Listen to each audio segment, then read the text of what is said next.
Ladies and gentlemen, I'm very pleased to give the final lecture at this 2009 Summer University. This year I've been your Alpha and Omega.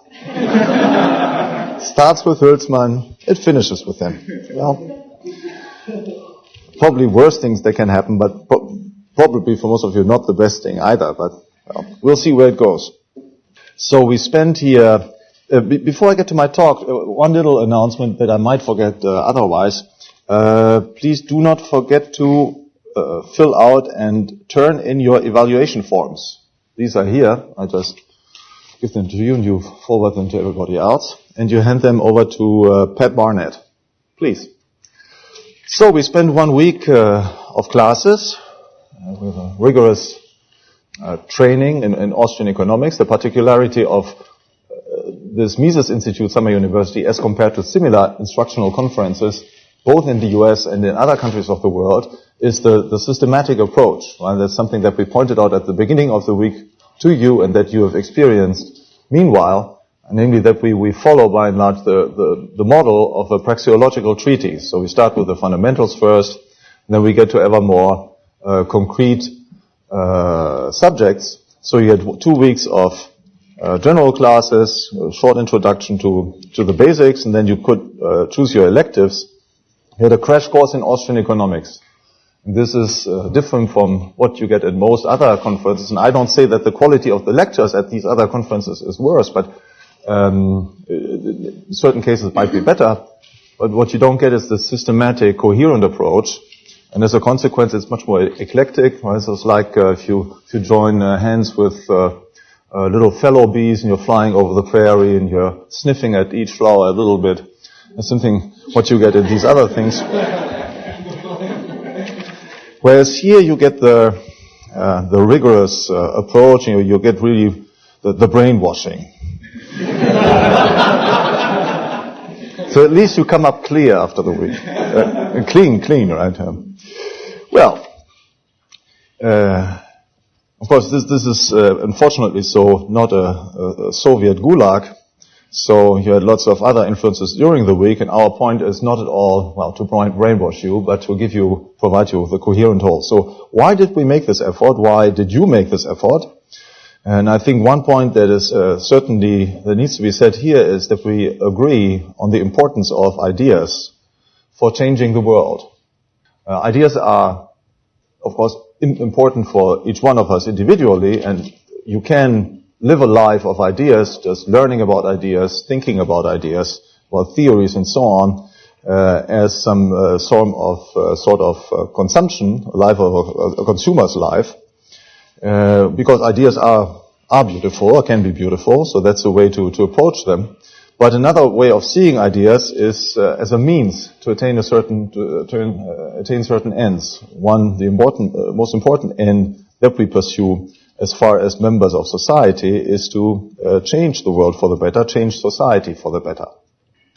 In order to do this, we need to know something about means and ends, which is of course at the center of praxeology. And in each human action, the person in question employs means to attain the end.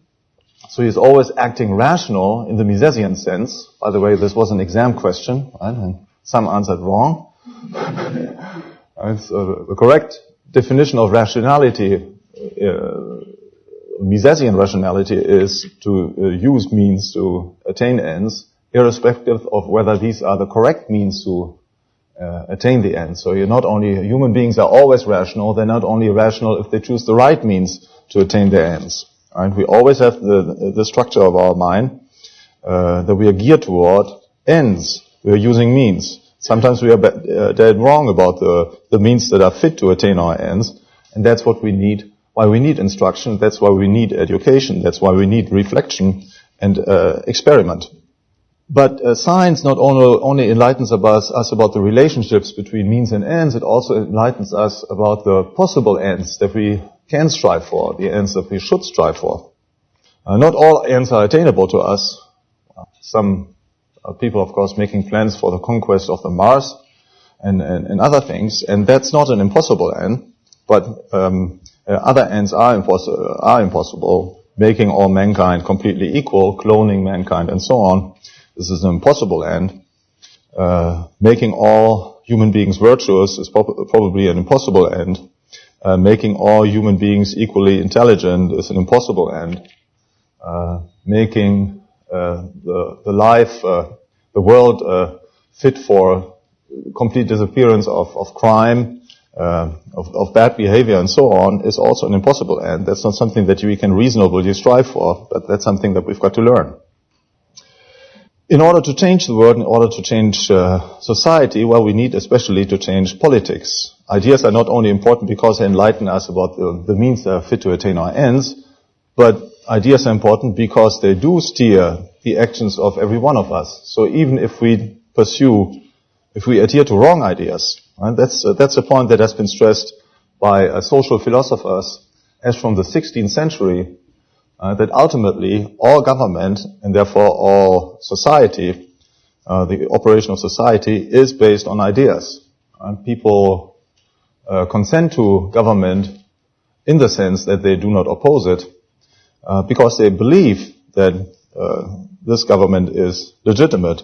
They consent to policies, not necessarily in the sense that they have nothing against it, but in the sense that they do not oppose them, because they believe that these policies are either fit to attain the end or that those who apply the policies are legitimate in doing so. So politics is always based on consent in this basic sense. And that's something that we have learned from Etienne de la Boétie, as a French philosopher of the 16th century, David Hume, a Scottish philosopher of the 18th century, and this basic insight made its way also to Austria. We find it in the writings of Friedrich von Wieser, who was very much interested in the relationships between leaders, social leaders, political leaders, and the other members of society, and also in the writings of Mises, was a student of Wieser's, and of Joseph Schumpeter, also a student of Wieser's, and in the theory of the entrepreneur. The entrepreneur is the trailblazer. He is a leader, but he can go his way only to the extent that society tolerates what he is doing. And one reason why, or the essential reason why it came to the Industrial Revolution at the onset of the 19th century was not technological advance. The steam engine was known by the Romans and even by the Greeks. It had been known for hundreds and thousands of years, but it was never put into practice because it jeopardized a social system based on slavery. So if you put the steam engine into practice, all kinds of jobs disappear, therefore all kinds of products also, and this would threaten the established entrepreneurs, the established producers. So it was not tolerated. It was ideas that prevented the applications. Only at the beginning of the 19th century were conditions ripe, or at the end of the 18th century were conditions ripe for the application of this, because people then tolerated that people be fired and that traditional producers go bankrupt because of the introduction of the new technology. That's the main thing that changed. And it changed because people had gained insight about the social effects of competition, and of what Schumpeter later called the process of creative destruction. As if introduction of certain new technologies, that's the creation part, and this prevents the profitability of more established ways of production. That's the destruction part. And this destruction is socially beneficial. It is not nice from the point of view of the persons who are concerned, because they lose their job, they lose their income. They are forced to work at inferior conditions elsewhere. They have to move to a place that is not quite as nice as California or Auburn, Alabama, and they have to accept lower wage rates or lower profits and whatever. So it's not nice for them personally, but from the point of view of the aggregate, it's essential because they are being forced into these other ventures, creates additional product that was not available before and would not become available otherwise than by this process of creative destruction. Okay, so we need ideas and we need to spread ideas. But the application of ideas requires more. It requires also a virtuous life in the course of which we apply the right ideas in practice. And those who tolerated losing their jobs and tolerated that others lost their jobs as a consequence of technological innovation in the beginning of the 19th century, acted virtuously. And they had in mind the flourishing of all human beings, of society as a whole, all individuals, not only of themselves or of their immediate neighbors, of their friends and families and so on, but they were looking at the larger picture. And that's exactly what we do in economics. So ideas help you to lead a virtuous life, not to be too focused on your immediate concern, but to have a larger view on man and on society as a whole. So in order to, and this leads us to Mises, because Mises did precisely this. And he led a virtuous life. If we are talking about the virtues, then there are different ways to classify them. I always prefer the classical cardinal virtues, right? So that we find from medieval times onwards and the scholastic literature. So what are the cardinal virtues? There are prudence, justice, strength, and temperance. So I'll come to talk about them when we get to Mises. But before we get there, I would first like to point out, briefly summarize the challenges that we face today. So the obstacles that we need to overcome to make this world a better place.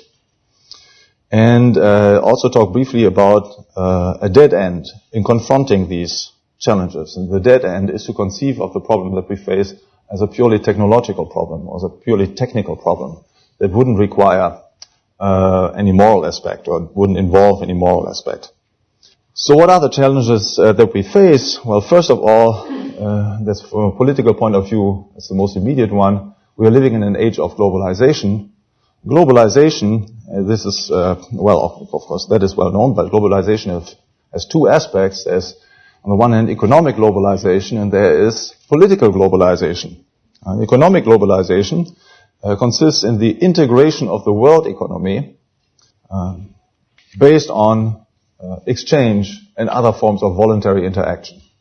And globalization in that respect is not any different from the integration that we had before in previous times that occurred on a national scale.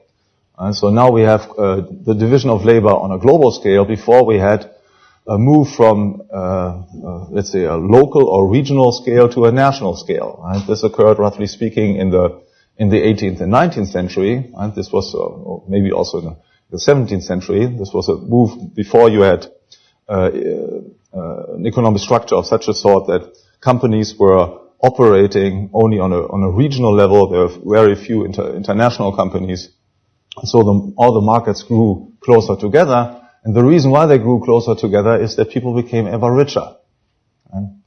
Was a progress or some growth rates and so on. And to the extent that you grow richer, you can entertain and create relationships with people that are living at places that are more removed from your own place. So you can create means of transport and new markets. That's happening now on a global scale. It's nothing new in that respect.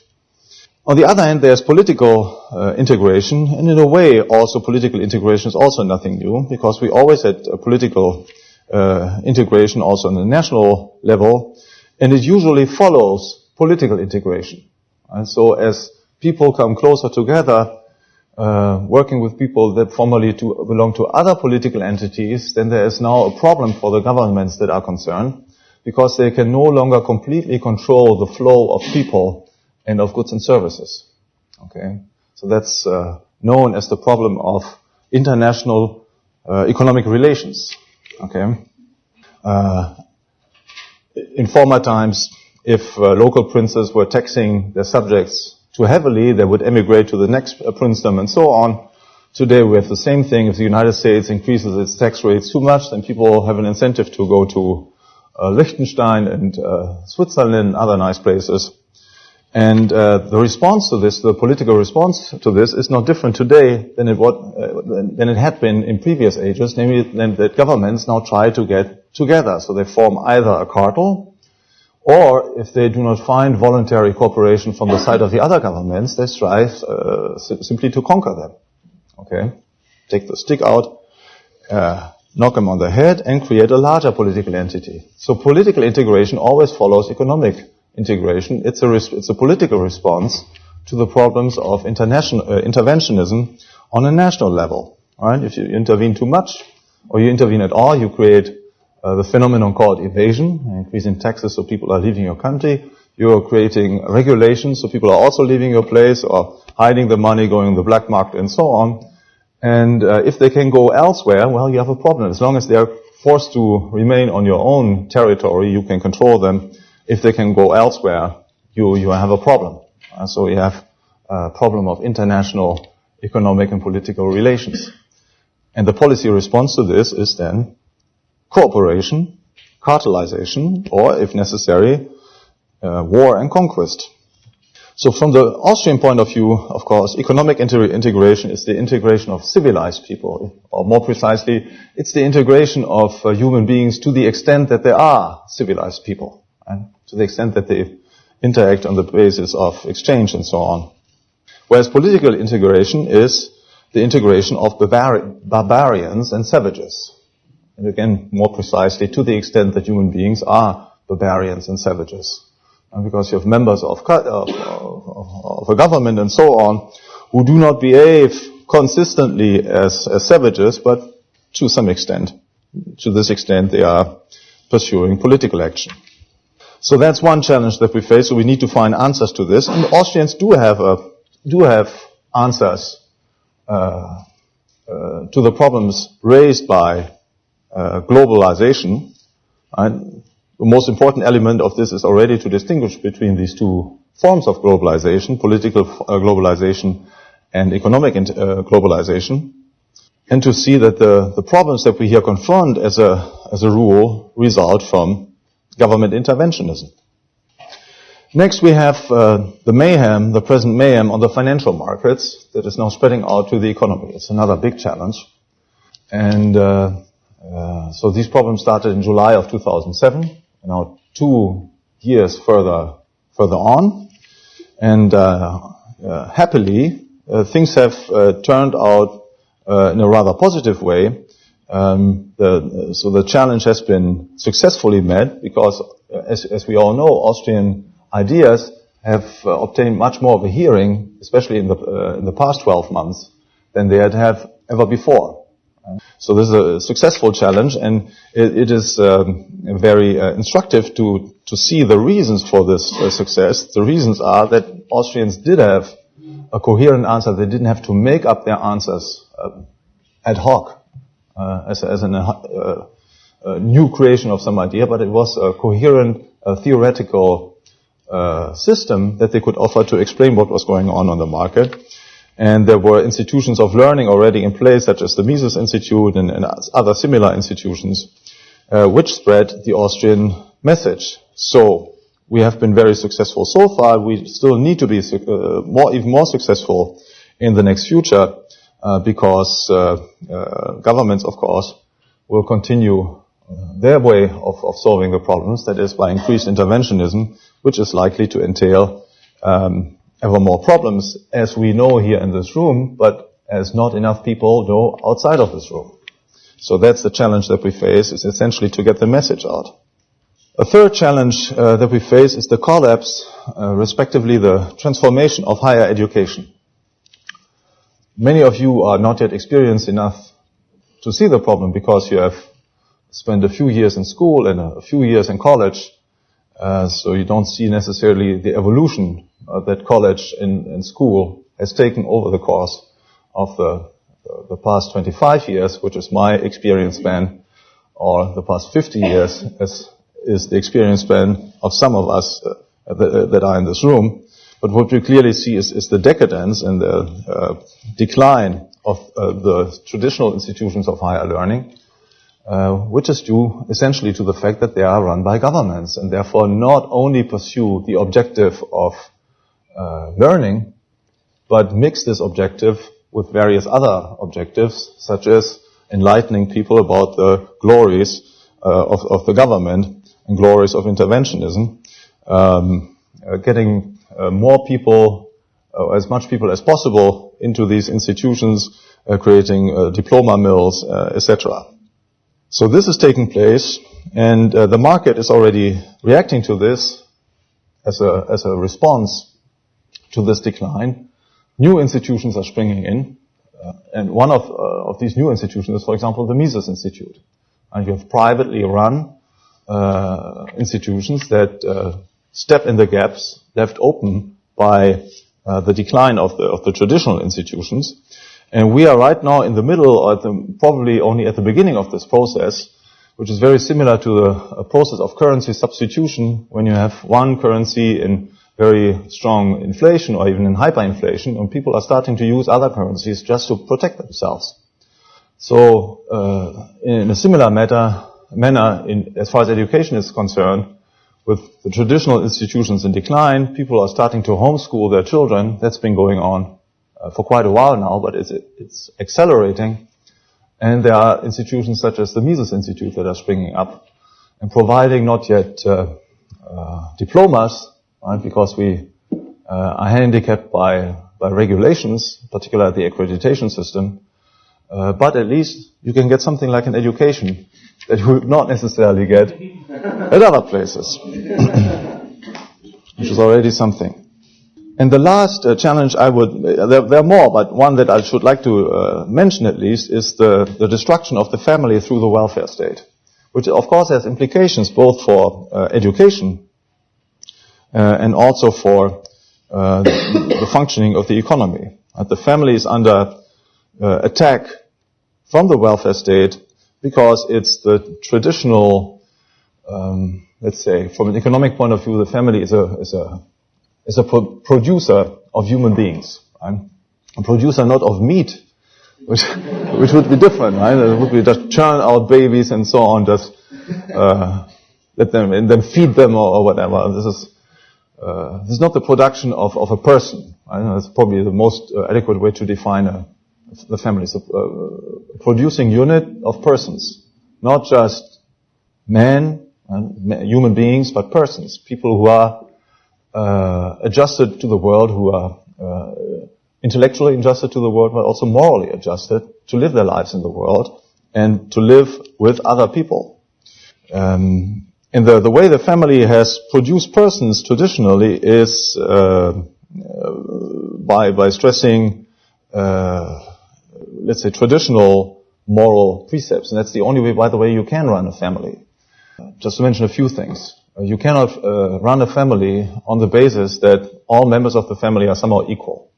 Okay? So the 2-year-old has the same say in the arrangement of the dinner or the family vacation or the selection of the place where the family lives, etc., as the parents. And if you do this, well, you might try it out,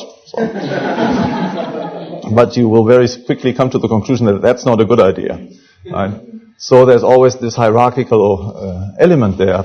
There's the element of love, which a family cannot be run. And if you have gender warfare within the family or age warfare within the family, right? The young generation against the old, and each one trying to get advantage and so on. Well, this will not last for a very long time. So the family produces and reproduces traditional moral values. And that's the reason, one of the main reasons why it has come under attack from the welfare state, from the side of the welfare state, who wishes to impose on society a different set of values. And again, one thing that is very big in Europe right now is gender mainstreaming. So children from the age from kindergarten onward need to be enlightened about the fact that there is no really any difference between males and females. Some slight centimeters of difference in certain places of the human body, but otherwise it's really by and large the same, and we all think the same way and feel the same way, etc. Right? And of course, this is something that runs counter to the most daily experience. Yesterday we had the panel discussion, and somebody said, well, very young children, they cannot yet distinguish between mine and thine. And again, that's not true. I've never given a lecture to my 2-year-old on property rights theory or something, right? I just need to observe him play with other children.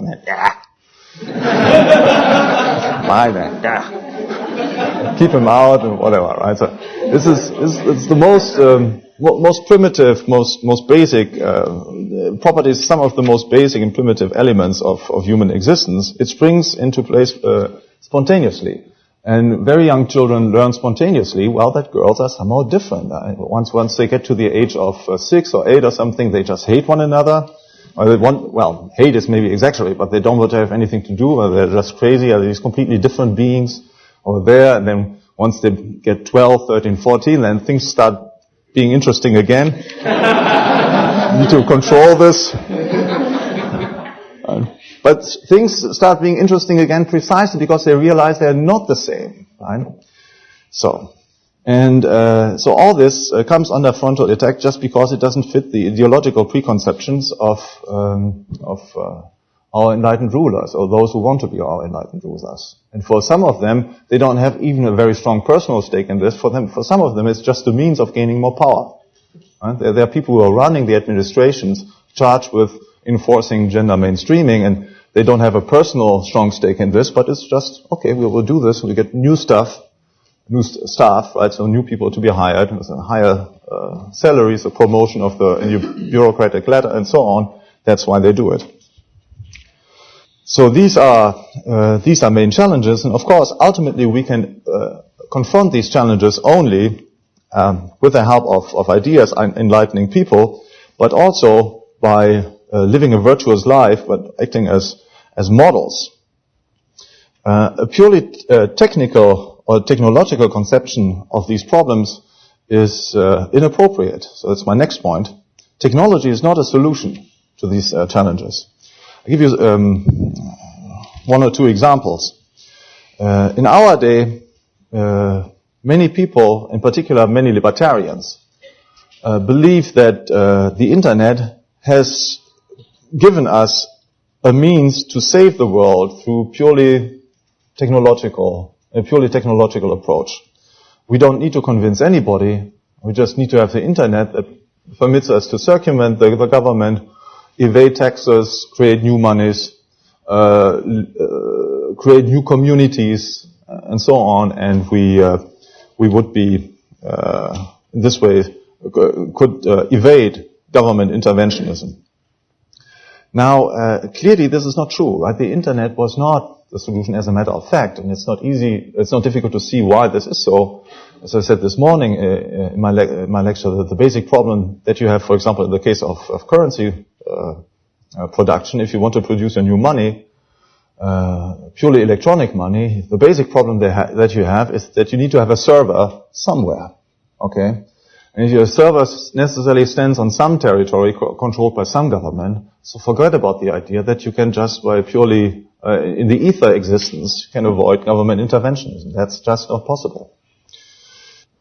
Same thing, of course, there are communities, discussion groups, and so on that can be led in the internet, but that's like, let's say, comparable to a guerrilla organization in military that hangs around in the trees up in the trees in the jungle somewhere, and occupying this ground, and the army is standing in the cities and on the fields and so on, occupying anything that is somehow worthwhile, right? Ultimately the war must be won on the ground and not in the jungle and in the recesses where social life doesn't play any role. Similar beliefs have plagued, in particular, libertarians, socialists also to some extent, but libertarians in particular for many years. Another example from the 19th century was the belief of Herbert Spencer and others that it was just a question of automatic evolution of society, that government would play an ever smaller role, and the market, so voluntary cooperation, would just take over. Spencer didn't much elaborate on this, but clearly it was based on his insight that the market is more productive than government interventionism. Okay, but it doesn't follow from this that the government recedes, right? Because the benefits that the market creates, as we know, are of an aggregate nature. They do not necessarily concern all individuals and not necessarily concern all individuals equally. So government intervention, while it impoverishes society as a whole, at least in the short run, brings benefits for some at the expense of others. So there are very strong incentives for the maintenance of governance, at least from the point of view of the members of government and their allies in the business world. And that's why governments have not disappeared, right? There was this very narrow window, let's say, of social evolution, roughly from the 1840s to the 1870s, when there was in all European countries, indeed, a tendency for governments to regress and to have greater liberties for individuals, for the citizens. But this came to an end starting from the 1870s. It is clear that technology, technology of social organization, organization of firms, organization of societies, internet, etc., can bring great benefits, but it can also bring yet unheard of forms of control. And the internet, again, is a case in point. Right? So the internet certainly has created greater liberties. It has dramatically reduced the costs of networking for people, individuals, who before had to go through institutions created or controlled by the government. But on the other hand, the same internet also allows the government, if it can manage to control those new intermediaries, because the internet is an intermediary, just like money. If it can control this new intermediary, it can just as well control again individuals, and this in an unheard of form. So again, the bottom line is that there is no easy technical way out. One has to confront the main issues at hand. One has to meet the government on its own ground. And we cannot just recede. We need to confront the issues, and especially we need to convince everybody else. One can convince everybody else with ideas, by the correctness of ideas. Okay, that's one way. And as far as intellectuals is concerned, that is often the most interesting or most appealing way. But as far as the large mass of society is concerned, that's certainly not the only way, and probably not the most efficient way. Very few people, finally, are able to follow a praxeological demonstration. Okay? Even the concept of scarcity requires some sort of ability of abstraction that is, as we see in daily practice, not given to everybody. I see it in the case of many of my students, right? Especially first-year students, and even more so if we go into politics, right? There are people who are constitutionally, intellectually unable to understand what this is, scarcity. They just do not get it. And you can tell them, then they say, yeah, scarcity. Then we should create a world without scarcity. Then they go on explaining, in this new world, and then we will do this and this and that. So it's just this preconception. This is pure fantasy, of course, right? It's just hot air. But the point is that they don't understand what they're talking about. So ideas are of crucial importance because ideas are decisive in converting the intellectual elites of society. You, for example. So I count you in this. Okay, well, in your case, we'll make an exception. Right? And in the long run, this is, of course, of crucial importance. But the elites will not be able to convince the rest of the population by argument alone. They also need to be virtuous in the way they lead their lives. And that's the other main way, the other main mechanism how you convince people, namely by living what you are preaching. Drinking the water that you are preaching, right? Not preaching water and drinking wine, as the saying goes, right? And in that respect, especially, we can learn from Mises, because he did walk his talk. It was not just hot air. He did what he was saying, and this certainly, about as much as what he was writing, impressed those who immediately know him. Of course, he had his main influence through his writings. But there too, right? I mean, the question that we would have to ask ourselves, is how would we feel about his writings? Let's say if Mises had been, the Ministry of the Economy of Austria, and he had lavishly subsidized his friends and done various other things. And then on the other hand, he goes on with perfectly logically correct arguments to praise the competitive process of the market. And would have been somehow fishy. And many people would not go into more detail reading him. So it's, even as far as the purely intellectual level is concerned, it was important that Mises walked his talk. So my point here is not that we should replicate Mises' life, right? Should not all try to become immigrants, right? And spend some time in Switzerland, then eventually move to New York City, live some dire years, then eventually become visiting professors for the next 24 or something. And so that's not the point. The point is not to replicate another person's life, but to be inspired by the principles that inspired this life and to apply it to our own circumstances in the most fitting way, considering our own strengths and our own personal weaknesses. So let's go, how far was Mises virtuous? Just a few points. So again, I'll take the list of the traditional cardinal virtues: temperance, strength, justice, prudence.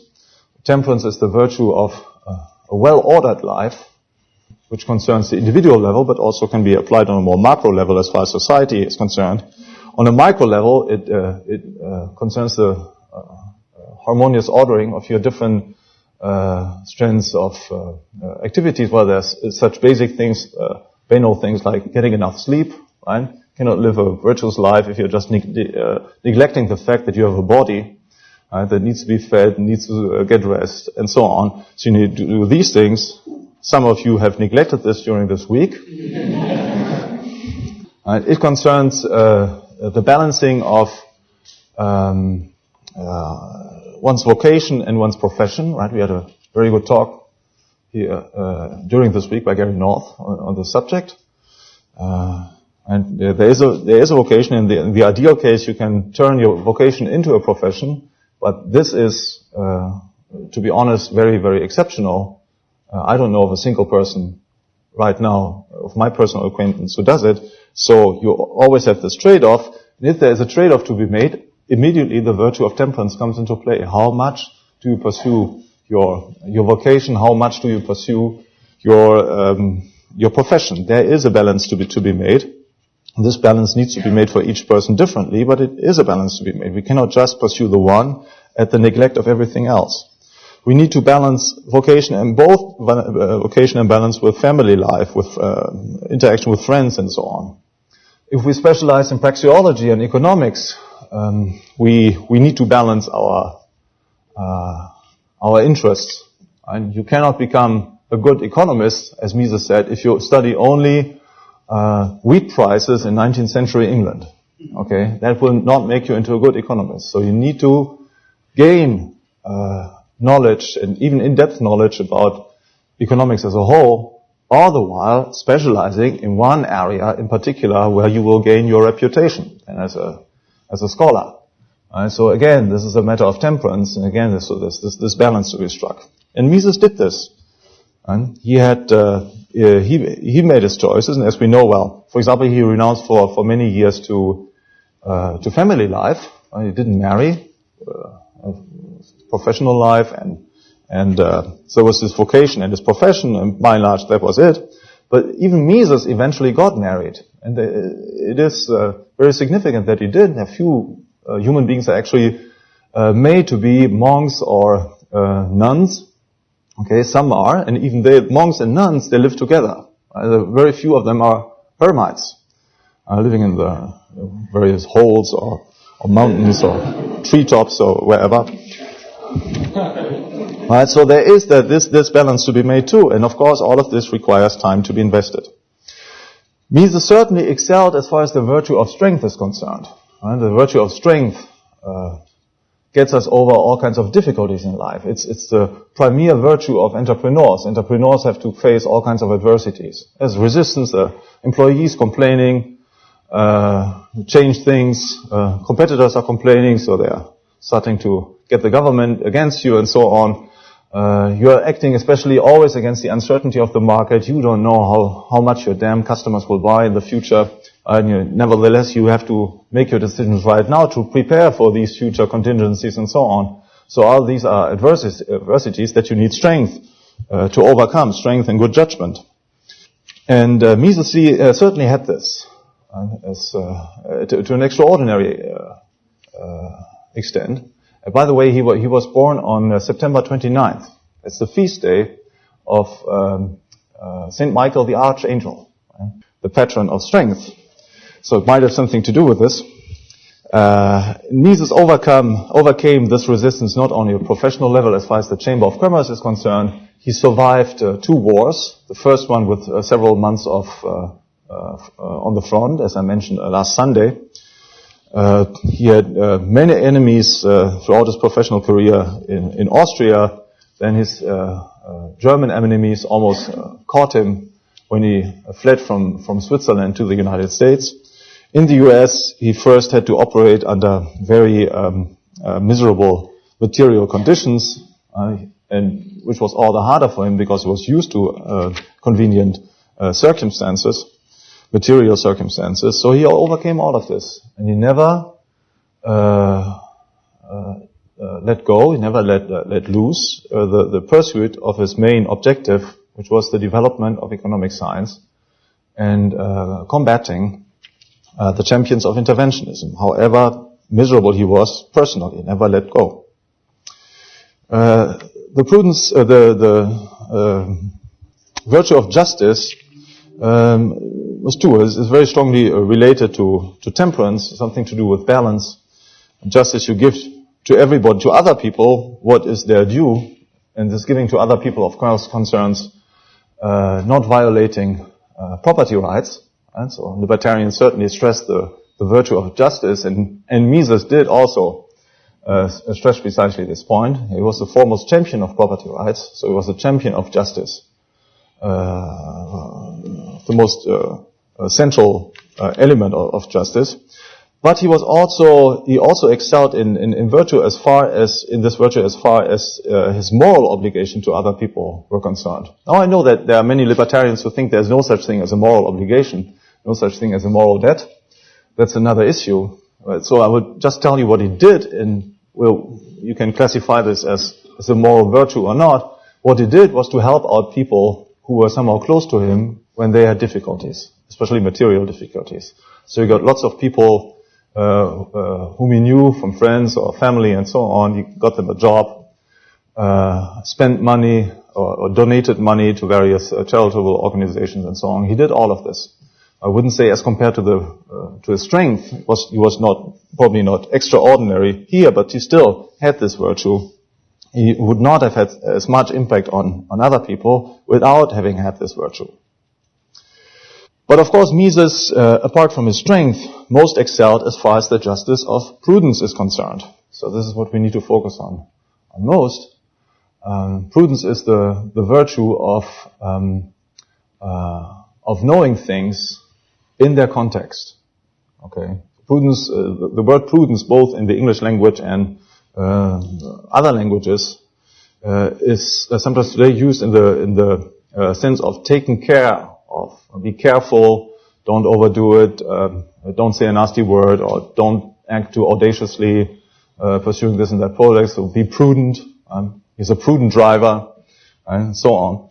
But what it means in the traditional theory of the virtues, it means that you excel in knowing things as they are, and especially in their context with other things. So you don't have a limited vision of things as they are, but see them in their context. And that's, of course, a virtue that I think as an economist, you need quite a doses of this. Otherwise, you cannot be a good economist, because you cannot be, as we have already said, just be a specialist of some narrow area. So Mises had this, and he from the outset, he was using this ability, and was willing to use this ability quite consciously in order to make the world a better place, in order to change society. Even in the days when he was still an interventionist, also in his early days, that was his aim. Use this knowledge that he would gain to improve the world. And then he saw precisely that interventionism would not help to improve the world. It's another interrelationship between morals and mere technological knowledge, something that we also discussed this week. Praxeology and economics enlighten us about causal relationships as they are, but then of course you're free to use them as you see fit. If you want to ruin your economy, you raise taxes. If you hate your fellow human beings, well, you regulate them to death and impose gender mainstreaming and other nice things. So again, in order to improve the world, we not only need to have knowledge, we need to also have the will to do good. Then Mises' second point, as far as this prudence, virtue of prudence is concerned, he excelled in as a critical mind. Critical not only of the theories of others that he didn't like, but as his personal transition from interventionism to free market economics shows, he was critical of his own preconceived notion. So with Ayn Rand, we might say, check your premises. Okay? Always check your premises. That's certainly what Mises did. He checked his premises as far as economics is concerned, changed his view about the impact of government policy here, changed his views on money. When he published the theory of money and credit, for example, it was not his last word on money. He constantly kept thinking about these issues later and changed his views on them. For those of you who want to have an introduction on this, there's a good article that's been published by Nikolai Gurdjieff in the 2004 Journal of Libertarian Studies, I think number 3 or so. And the article is on Mises on money, how Mises changed his opinion on various, sometimes important questions as far as monetary economics is concerned, between the theory of money and credit in 1912 and human action in 1949. So Mises constantly did this, and as a good economist, as a good scientist in general, that's what you need to do constantly, check your own premises. Checking his own premises also led him to a new epistemology. Right? Certainly didn't start off with the notion, economics is an a priori science, I don't have to study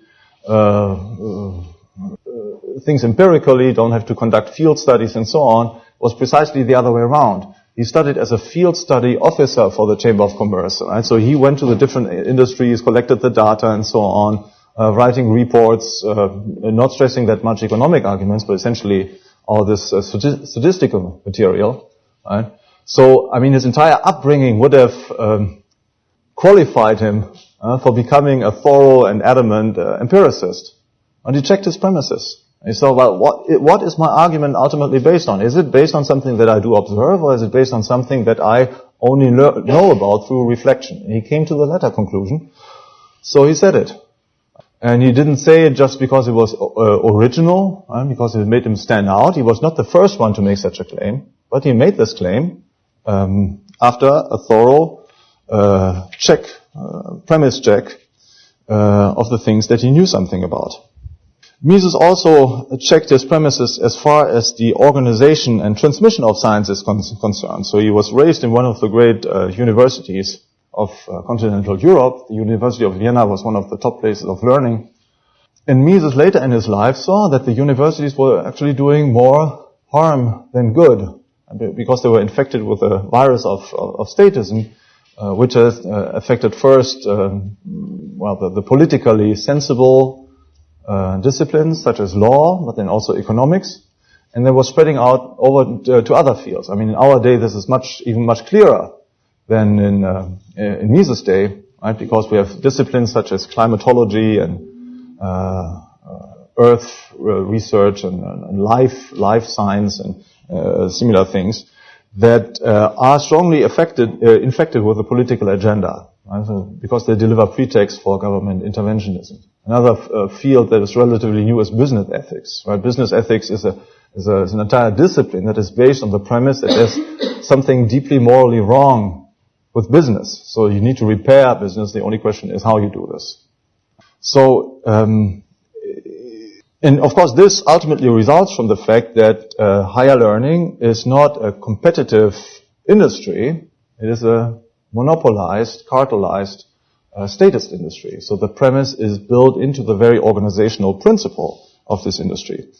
So what's the implication of this? Once you have found this out, once you've checked your premises, well, you stop putting all your hope in making the universities a better place. You put your energies into making them more competitive, creating competition between different universities, and you start addressing those people who you want to reach ultimately, to address them directly. That's what Mises then started doing. Started writing popular articles explaining economics to a larger audience, not only to an audience of specialists. And that's also something that the Mises Institute is very good at. Boiling down economic arguments in the form of daily articles and other literary output that is accessible to citizens, not only to specialists. Third thing that we can learn from Mises as far as prudence is concerned, Mises spoke up. So he, of course, an emanation of his strength, and he said things that had to be said. He did not give in to evil. As his lifelong motto, and also the motto of the Mises Institute, did not give in to evil, with the particularity that he did not attack his opponents personally. So even if he knew that opponents were invoking wrong arguments to justify a policy that would benefit them personally, Mises only attacked them on the first ground. So he did not say, well, this guy is wrong because he holds that from A follows B, whereas from A follows C. And on top of that, he's a gangster, because he's just trying to enrich himself. So he left the gangster story out. He said, well, if I do both, then people will think that I have a personal feud against the person in question. I will focus only on the ideas. Now, again, that was his personal way of moderating his argument. Other Austrians have not followed in his footsteps here. Murray Rothbard, for example, never left out an occasion to make both claims. Right? So it's wrong, and this guy is a gangster. Well, and then finally, so Mises walked his talk. He did not advocate more government interventionism to reduce government interventionism. An example in this respect, practical example, would be the EU. The EU, many libertarians in in Europe see in the European Union a means to crack down on national interventionism. So often I'm quite desperate when I talk to my certain Spanish colleagues or Italian colleagues and say, you praise the glories of the European Union, say, well, finally these guys are imposing the free market on Spain or Italy. So is it a good idea to impose liberty? I don't think it's a good idea, because ultimately it's then not based on insight, but simply on constraint, and so it's not really borne out by popular opinion. It's an attempt to step over the feelings, however ill-conceived, of the general population, and it cannot give a sound basis for liberty in the medium and in the long run. Right? So it's not a good idea to advocate such political means to impose the ends that are dear to us, liberty in particular.